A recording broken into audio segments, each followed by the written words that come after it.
Hello belles amours, me revoici, Nathalie l'ingénieuse enchanteresse pour la suite de mes petites enquêtes symboliques sur les messages que la vie me délivre chaque jour quand on sait voilà, les reconnaître et les interpréter. Et donc pour cette journée du 30 mars, euh, ben j'ai eu des messages et surtout des réflexions que je trouvais intéressantes à vous partager. Le 30 mars, j'avais une journée où je répétais pour une chorale à laquelle je me suis inscrite pour cette année. Et, euh, et je m'étais déjà fait une réflexion en rapport justement avec le divin dans les jours d'avant. Et là, le fait que forcément, ben, à la chorale, on chante des chants en rapport avec, avec Dieu ou le divin, ben, ça m'a remis encore plus dans cette réflexion-là. Euh, Après, il y a eu des anecdotes par rapport au chant même, mais je vous le dirai après. Mais ce que je trouvais intéressant à partager, c'est que je me suis dit, au fond, dans ma vie, au départ, je croyais en Dieu, mais comme la plupart des gens, d'une manière classique, c'est-à-dire un Dieu extérieur, voilà, Dieu le Sauveur, ou Jésus-Christ le Sauveur, voilà, qui est extérieur à nous, et quelque part, mais du coup, justement, on se met dans, à ce moment-là, on a tendance à être dans une position où on est plus enfant et quelque part où on attend que quelque chose d'extérieur vienne nous donner la solution, nous sauver, nous bénir, nous juger ou bien approuver notre entrée au paradis après notre vie bien méritée, ou ci ou ça. Et du coup, il y a ce mode plutôt victime, enfin, oui, victime ou attendre une aide ou un sauveur extérieur. Et il y a aussi, du coup, la notion d'amour conditionnel. Parce que du coup, dans beaucoup de religions euh, qui prônent des dieux extérieurs, justement, euh, bah, il y a toute une série de conditions pour être un bon croyant, pour aller au paradis, pour ci, pour ça, nanani, comme si Dieu nous jugeait, alors que Dieu ne nous juge absolument pas. Dieu est amour, il aime tout le monde comme il est, puisque si ces personnes sont comme ça, c'est qu'elles ont, enfin voilà, c'est que c'est leur rôle à jouer sur Terre, c'est que c'est comme ça qu'elles devaient être, c'est que c'est ça qu'elles sont venues vivre et expérimenter, donc Dieu ne juge personne.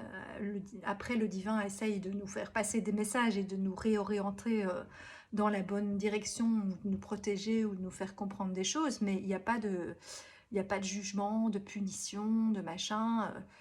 C'est que des trucs quelque chose des choses qu'on s'inflige à soi-même, entre guillemets.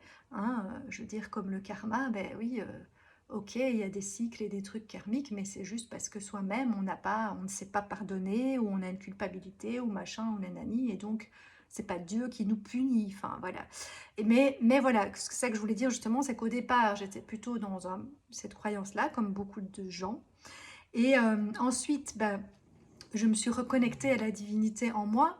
Enfin, il y a eu tout un temps où j'ai carrément renié Dieu et le divin, et que j'étais en mode rebelle vu comment était le monde, c'est pas possible qu'il y ait un Dieu, machin. Enfin, ça n'a pas duré longtemps, hein, parce que je pense que c'est tellement fort en moi, cette connexion au divin, que bon, j'ai eu ma petite période rebelle, mais c'est juste que j'ai un peu mis Dieu de côté, dans le sens, enfin Dieu, le divin, dans le sens où je vivais ma vie en mode comme on m'avait appris, c'est comme ça qu'il faut être sur Terre, nanani, il faut travailler, il faut ci, il faut ça, tcha, tcha, tcha. Et donc je me suis moins posé de questions, j'ai pas arrêté de m'en poser totalement parce que voilà, ça fait partie de ma nature comme je dis, mais disons que j'ai un peu renié ma nature pendant tout un temps.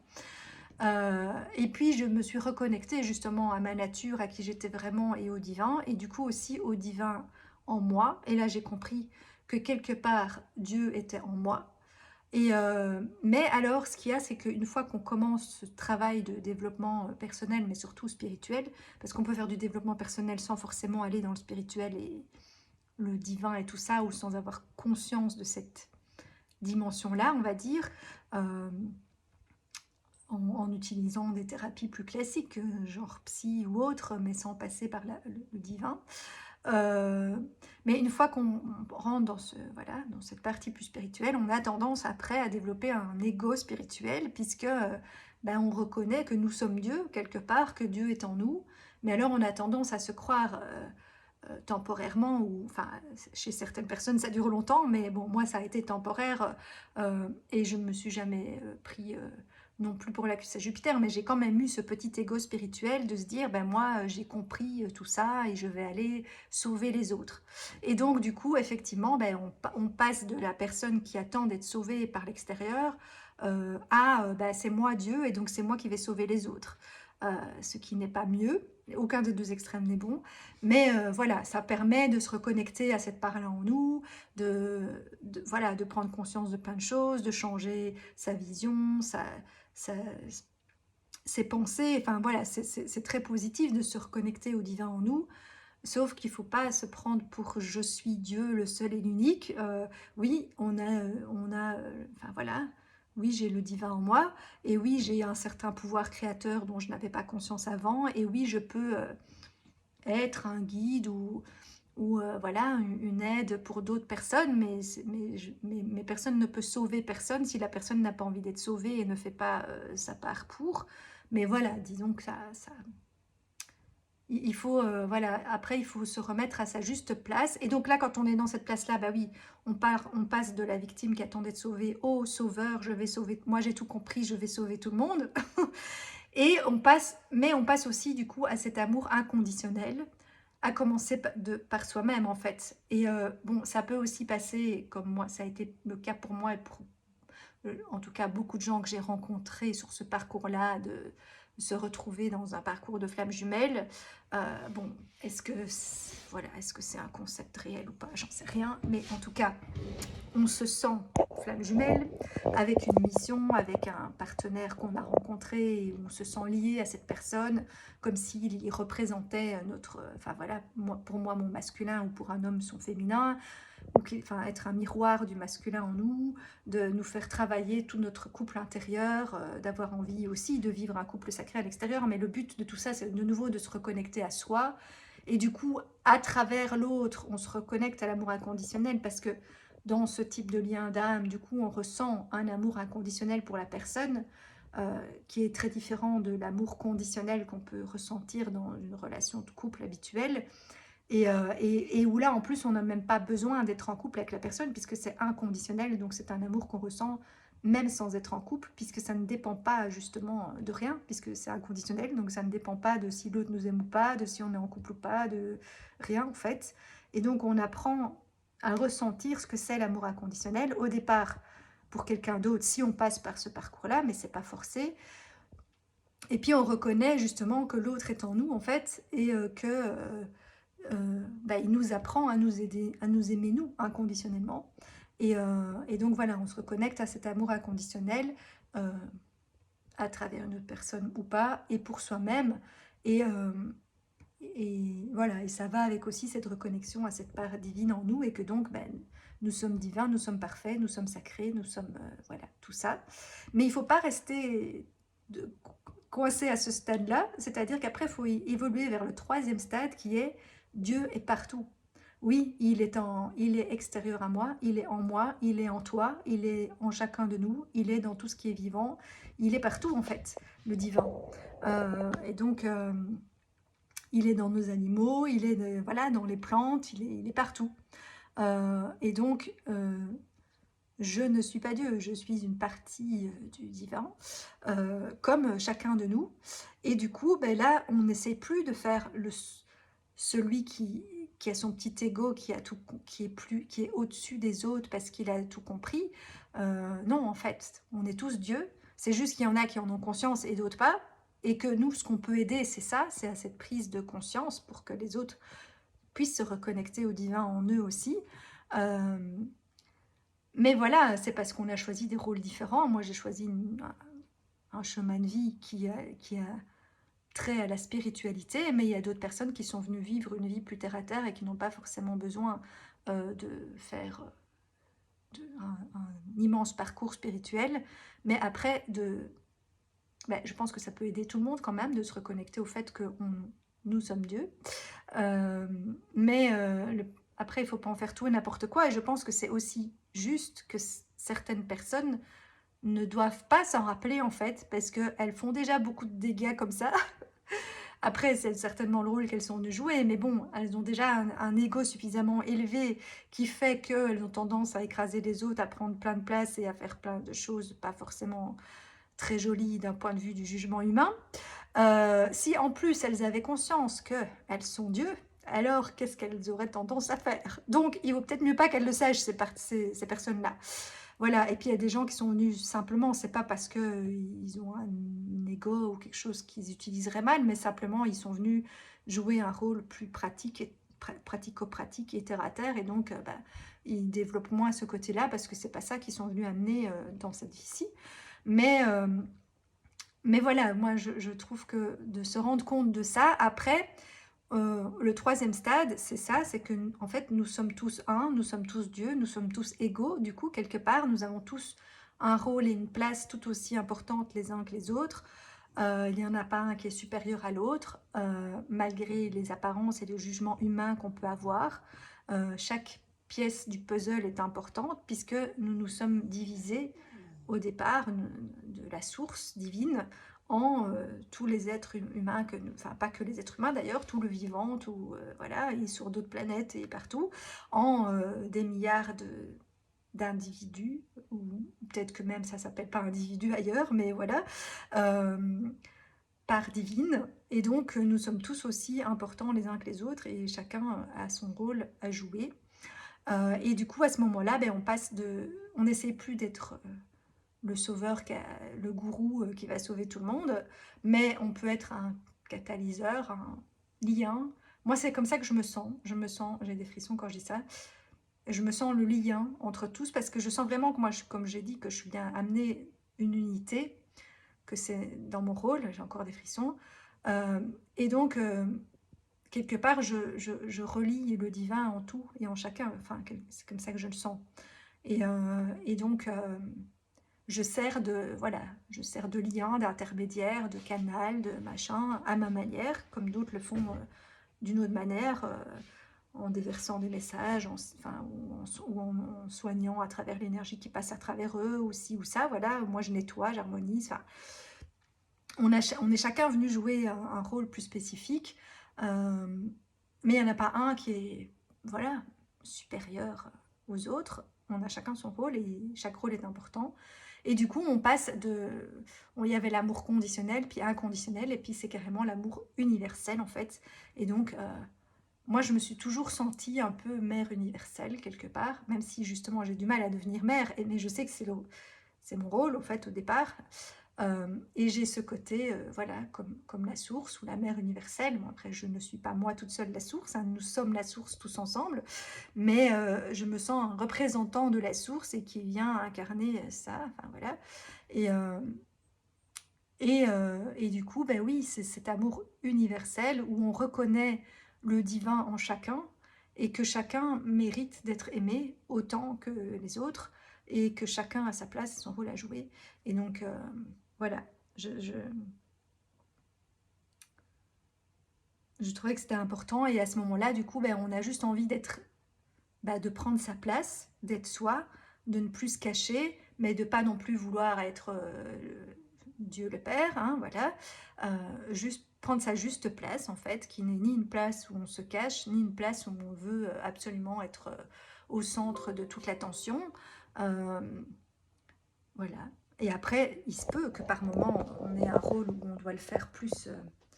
Je vais remettre le chargeur de mon ordinateur. Hop. Qu'il y ait des moments où pour jouer notre rôle, on doit le faire de manière plus cachée parce que c'est juste comme ça et que ça doit être fait de manière discrète. Et puis d'autres moments où on est plus sur l'avant-scène, ou bien voilà, ou qu'on lead une communauté, un groupe, quelque chose. Ça dépend du rôle de chacun. Mais on reste à sa place et on ressent en fait dans le moment, justement, dans ce moment-ci, c'est quoi ma place? Est-ce qu'elle est plus cachée? Est-ce qu'elle est plus en avant? Est-ce qu'elle est au milieu de tout le monde? Est-ce qu'elle est plus isolée? Qu'est-ce qui est juste à ce moment-là comme rôle à jouer? Où est-ce que j'en suis moi dans mon développement et qu'est-ce que je peux apporter aux autres ou pas? Et ne pas vouloir peut-être déjà skipper des étapes et déjà vouloir jouer un rôle pour lequel on n'est pas prêt, ni non plus se rabaisser, se cacher, voilà, se dénigrer parce parce qu'on se prend pour un minuscule petit truc qui va être sauvé par quelque chose d'extérieur. Donc voilà, il faut vraiment retrouver ce juste milieu-là, le Tao de nouveau, et l'équilibre entre voilà, l'enfant intérieur et le couple intérieur en nous. Donc ça, c'était une première chose que je voulais vous partager. Et du coup, parmi ces chants religieux aussi, ce que je voulais dire, c'est que je m'étais rendu compte qu'il y en avait un que j'avais vraiment très très envie de chanter parce que les paroles me parlent à fond et qu'elles parlent justement d'une longue période difficile qui a duré longtemps et que voilà, qu'on aurait pu perdre espoir, mais que justement grâce à la foi, etc. Bon, après dans les chants religieux, c'est quand même toujours fort tourné d'une manière comme si Dieu était extérieur, mais ça dépend quel chant. Et en même temps, ben, à nous de le réinterpréter avec notre croyance à nous. Donc moi, c'est ce que je fais. Mais voilà, comme quoi c'est la foi qui aide à passer les moments difficiles. Et du coup, là, il y a eu mon ego qui est intervenu. C'est que j'avais trop envie de... Enfin, en fait, dans ce chant-là, euh, la chorale, elle répète toujours un peu... Il y a 3 phrases, toujours les mêmes. Mais par contre, ce qui est super beau, c'est qu'il y a un solo avec des paroles, les paroles qui me parlent à fond. Et donc, ben, moi, j'ai trop envie de chanter ces paroles, en fait. Mais d'un autre côté, de un, je ne suis pas une chanteuse pro. De deux, je viens de rejoindre la chorale. Et donc, ben, c'est logique. Et de 3, j'ai raté le week-end où on répétait cette chanson-là en premier. Et donc, ils ont choisi les personnes qui faisaient les solos. Et donc, forcément, ça n'est pas moi. Et donc, mon petit ego était blessé parce que j'ai trop envie de chanter ce solo-là. Parce que ça me parle à fond. Après, je me suis dit, mais ça, c'est très égotique. Parce qu'au fond, moi, je sais que les paroles, elles me parlent. Même si c'est quelqu'un d'autre qui les dit, ben, voilà, ça me parle quand même. Et puis, ce que je me suis dit, c'est qu'au fond, ben, moi, quand je répète pour ce chant-là chez moi, je peux très bien faire le solo aussi. Hein, personne ne le saura.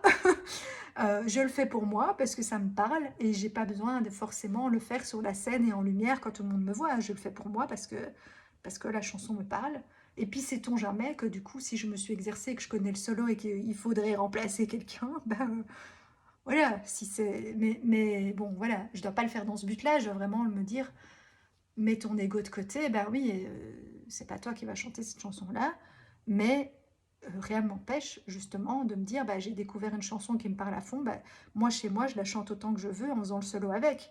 Et après, sur scène, bah oui, je ne ferai que les choristes, mais c'est pas grave en fait. Et alors, il y a une deuxième chanson qui, là, c'est l'inverse. Après, il y a 3 autres chansons qui, elles, voilà, que j'aime bien, qui me parlent, mais où je ressentais pas forcément de moi faire le solo parce que je trouve ça très beau et ça me parle, mais je sais pas, ça me prenait pas aux tripes. Alors que cette chanson-là, vraiment, je la vis, quoi. Enfin, je sais pas, ça envahit tout mon corps et donc j'avais vraiment envie de le faire, quoi. Et, par contre, il y a une autre chanson là qu'on fait, celle-là c'est l'inverse. Je suis hermétique à cette chanson, elle ne me parle pas, je n'aime pas, je n'arrive pas à retenir l'air, j'ai l'impression de chanter faux, et les chansons, les paroles ne me parlent pas, et je me rends compte que c'est justement parce que dans cette chanson-là, c'est vraiment trop comme si Dieu était extérieur, et en plus ça parle de sacrifice. Et alors moi, c'est un truc que ça fait partie aussi des messages que je sens que je suis venue délivrer, c'est qu'on n'est plus à l'ère du sacrifice. Et donc, justement, Dieu n'est pas extérieur et on n'a pas besoin de se sacrifier pour... et donc, cette histoire-là aussi de l'agneau sacrifié, parce que ça parle de ça, entre autres, dans la chanson, comme pour sauver la vie d'un tel, il fallait sacrifier un agneau, ben non, pourquoi les deux pourraient pas vivre? Enfin, je sais pas, moi, cette part-là, ça ne me parle pas. Après, ben, je peux comprendre que les gens ont des traditions, machin, tout ça, hein, je juge pas ça, mais je veux dire, moi, c'est pas ma croyance et c'est pas le message que j'ai envie de faire passer. Du coup, j'ai pas envie de chanter cette chanson, en fait. Et donc, voilà, je me suis rendu compte comme quoi, ben, toutes ces choses-là, ben, on est fort influencé, finalement, par ce qu'on ressent et voilà. Et après, nos réactions sont forcément égotiques, hein, parce que voilà, si on retourne dans cet amour inconditionnel et universel, bah, chacun pense comme il veut, fait comme il veut, et c'est pas parce que on chante une chanson comme ça qu'on est associé à cette chanson-là, ou enfin voilà. Mais ça m'a fait prendre conscience de la réaction que j'avais eue par rapport à ces 2 chansons-là. Et, et aussi, je vous avais raconté, parce que je fais le rapport avec ça, qu'il y avait des icônes là, qui avaient disparu sur mon téléphone. Et donc, une icône, c'est aussi une représentation du sacré. Et donc, de nouveau, c'est comme si, parce que j'étais passée de ce Dieu extérieur, et du coup, qui était visible via des icônes, et puis justement vers ce Dieu intérieur, et c'est peut-être pour ça aussi que du coup, ces icônes avaient disparu. Et là, je sens que cette journée de chant m'a reconnecté en disant, bon, t'es encore trop dans ton ego spirituel, et de vraiment switch vers ce truc amour universel, et tout le monde est Dieu, et Dieu est partout, et tout ça. Et donc, bah, si, il est aussi à l'extérieur, mais pas que, il est en moi et à l'extérieur. Et du coup, bah, les icônes abracadabra ont réapparu ce matin. Et pourtant, j'ai pas relancé mon téléphone. Et ça faisait plusieurs jours qu'elles avaient disparu. Donc, bon, voilà. Une fois que j'ai compris le message, hop, bah, ça se remet. Et ça, souvent, à moi, mon téléphone m'envoie beaucoup de messages. Tous les bugs que j'ai sur mon téléphone, c'est toujours très symbolique. Et une fois que je comprends, bah, comme par hasard, ça se débloque. Il y a des fois, j'ai même pas compris d'où venait le bug. Et puis, voilà, ça s'est remis tout seul parce que j'ai compris le message, quoi. Donc, et souvent, enfin, dans notre corps, c'est pareil. Enfin, après, ça dépend. Hein, si on a laissé traîner les maladies et les bobos très loin, il faut quand même faire quelque chose en plus. Mais si on s'y prend rapidement, ben, rien que d'avoir la prise de conscience, mais le symptôme va disparaître aussi, en fait. Donc, voilà, c'est magique. Et c'est aussi pour ça que je vous partage tout ça, pour que vous ayez ces outils-là. Et alors, je me suis fait 2 autres petites réflexions, si j'ai encore assez de temps avant que ça ne coupe. Euh, par rapport aux marques de voitures et à la radio. Enfin, moi, je vois des messages partout. Hein. Et donc, je me faisais la réflexion par rapport aux marques des voitures que j'avais eu une voiture, une Citroën. Bon, après, je vais peut-être dénigrer des marques, mais bon, ne tenez pas compte de ça. Mais bon, bref, j'avais eu une Citroën avec laquelle j'ai eu beaucoup de problèmes. Après, je l'ai rachetée, elle était déjà vieille. Et, dans Citroën, je me dis, il y a seat. Et seat, ben, en anglais, ça veut dire assis. Et donc, et bon, Citroën, ça fait un peu citron aussi. Et donc, je me suis dit, bah oui, je sais pas, à ce moment-là, je me sentais un peu pressée comme un citron. Euh, et bon, assis, c'est ni debout ni couché. Et de nouveau, j'étais genre entre les deux, genre comme s'il faut choisir. Et alors que voilà, que nous pouvons être tout. Mais bon, après, je vous raconte ça parce que, au fait, je me suis fait la réflexion de marque de voiture par rapport à quelque chose d'extérieur. Mais j'ai dit que je ne partageais plus ça, donc voilà, je ne partage pas. Mais après, du coup, j'ai fait le rapport avec ma propre voiture et les marques que moi j'avais eues. J'avais d'ailleurs eu encore une autre voiture que j'ai eue temporairement, mais je ne me rappelle plus la marque, du coup, j'essaie de me rappeler. Bon, j'y réfléchirai en aparté. Mais c'est une voiture que j'ai vraiment pas gardée très longtemps, mais peut-être qu'il y avait un message par rapport à la marque aussi, je ne sais plus. Et, mais après, du coup, je m'étais fait aussi la remarque, même avant la voiture, des radios. Parce que la radio que je mettais, tous ces derniers temps, c'était typique. Bon, et alors moi, j'ai beaucoup travaillé le fait d'être atypique, et en même temps voilà, de vouloir retourner aussi dans le... Et justement, je veux un monde inclusif, mais du coup, ben, c'est comme avec Dieu, en fait. Hein. Au départ, je voyais le Dieu extérieur, et donc le Sauveur et tout, et il faut faire comme ci, comme ça, gna, gna, gna. Et donc là, pareil, dans la société, ben, je me suis dit, c'est moi qui suis pas normale, je ne rentre pas dans la norme, je dois m'adapter, je dois devenir comme tout le monde, je dois voilà, rentrer dans le système et faire partie de la majorité de la norme. Et puis du coup, ben, j'ai fait comme avec Dieu, ou après ben, j'ai fait l'autre extrême, Dieu est en moi, je suis Dieu, j'ai tout compris, voilà. Ben là, je me suis dit, ben non, en fait, c'est moi qui ai raison, c'est pas les autres, c'est pas la façon de faire de la majorité, c'est nul, c'est n'importe quoi, ils ont rien compris, ils suivent ce qu'on leur dit bêtement, comme des moutons, et, euh, et donc là, j'étais en mode rebelle, rejet du système, machin. De toute façon, ils n'ont rien compris. Et puis, ils rejettent mes différences, et nanani, et ils me comprennent pas, et tatati. Et au fond, ma manière de faire est bien mieux. Enfin, voilà. Et donc, la partie un peu, du coup, où on est trop dans l'ego, avant, on ne prenait pas sa place, on se sentait tout petit, on essayait de devenir comme les autres. Puis après, ben là, c'est un peu trop dans l'autre sens, de revendiquer ses différences à fond et de vouloir se mettre plein d'étiquettes. Mais du coup, ben, enfin bon, là, je dévie déjà sur le sujet de demain. Mais, euh, mais voilà, du coup, c'est pas mieux. Ça reste dans une case, mais c'est une autre case ou d'autres cases. Et puis finalement, ben, pour en arriver à ce que je suis vraiment venue faire, c'est-à-dire un monde inclusif. Mais donc inclusif, ça inclut à la fois les gens normaux ou qui font partie de la majorité ou normaux pensants ou typiques, ou voilà, tout comme les neuroatypiques ou toutes les autres différences qui peuvent être physiques, mentales, dans la vision, dans la religion, dans l'orientation sexuelle, enfin bref, tout ce qui existe, qui fait partie d'ailleurs de ma vidéo du 31 du 3. Euh, et, euh, et du coup, voilà, j'écoutais cette radio typique pendant... ça faisait des années que j'écoutais typique, je pense, ici. Pendant tout ce temps, je travaillais mes atypies, en fait. Et en fait, là, ben, j'ai été faire l'entretien de ma voiture, donc c'est très symbolique aussi. Enfin, pour ceux qui ont suivi les soupapes et mettre de nouveau les, les bonnes limites par rapport aux entrées-sorties de l'air et de la combustion, etc. Et, euh, et du coup, bah, ils ont pour faire l'entretien de la ventilation et tout ça, ils coupent, enfin, je sais pas, ils doivent couper à un moment donné la radio et tout le reste. Mais du coup, bah, quand j'ai repris ma voiture, je n'arrivais pas à remettre la radio. J'ai essayé tous les boutons, ça ne marchait pas.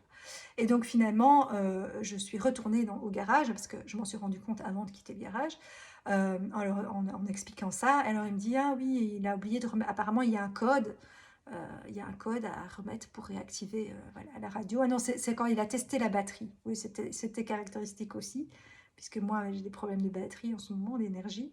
Et donc, pour tester la batterie, ben, du coup, ils éteignent tout le reste. Et donc, il me dit, ah, il a oublié de remettre le code après avoir testé la batterie. Donc, il remet le code. Et puis, mais bon, voilà, du coup, il me dit, bon, mais évidemment, les stations sont déréglées. Je dis, oui, ça, c'est pas grave, je me débrouillerai, je retrouverai les réglages. Mais en fait, j'arrivais pas à retrouver la station typique. Et donc, en fait, j'ai choisi une autre station et je me suis rendu compte que j'avais écouté Fun Radio. Et donc, ben, en ce moment, j'essaye de retrouver ma joie, justement, et de mettre du fun dans ma vie, et de ne plus faire que des trucs sérieux, de la spiritualité, tout ça, et justement, enfin voilà, et de retrouver de nouveau ce juste milieu, hein, puisque j'ai fait les deux extrêmes. Et, euh, et donc voilà, je trouvais ça caractéristique, le fun radio. Il y avait énergie aussi, puisque j'essaie de retrouver mon énergie. Et là, tout d'un coup, en essayant de revenir vers typique quand même, parce que j'étais habituée à, voilà, à cette radio-là, ben, toujours, je ne l'ai toujours pas trouvé, mais maintenant, du coup, c'est Radio Contact. Et je me suis dit, bah, Contact, ben, c'est pareil, il y a à la fois, c'est la clé de contact pour remettre le contact, redémarrer. Et voilà, c'est ce que je veux faire dans ma vie, redémarrer. Et c'est aussi le contact, les contacts sociaux et les contacts physiques dont je me suis un peu aussi coupée toutes ces dernières années, en tout cas en partie. Et donc, ben, effectivement, maintenant, j'ai envie de renouer des contacts avec les gens, de retrouver une vie sociale, pas que virtuelle, mais voilà, réelle. Et, euh, et puis, et justement, d'avoir aussi des contacts physiques, et voilà, et même bah, une relation amoureuse, voilà, on verra bien, mais voilà. Et donc, je trouvais aussi que même les stations de radio me passent des messages. Parce qu'il y a eu un moment, avant d'écouter Typique, j'écoutais Pure FM. Et donc, j'étais dans ce truc de pureté, de me nettoyer, tout ça. J'y reviens d'ailleurs à ça aussi.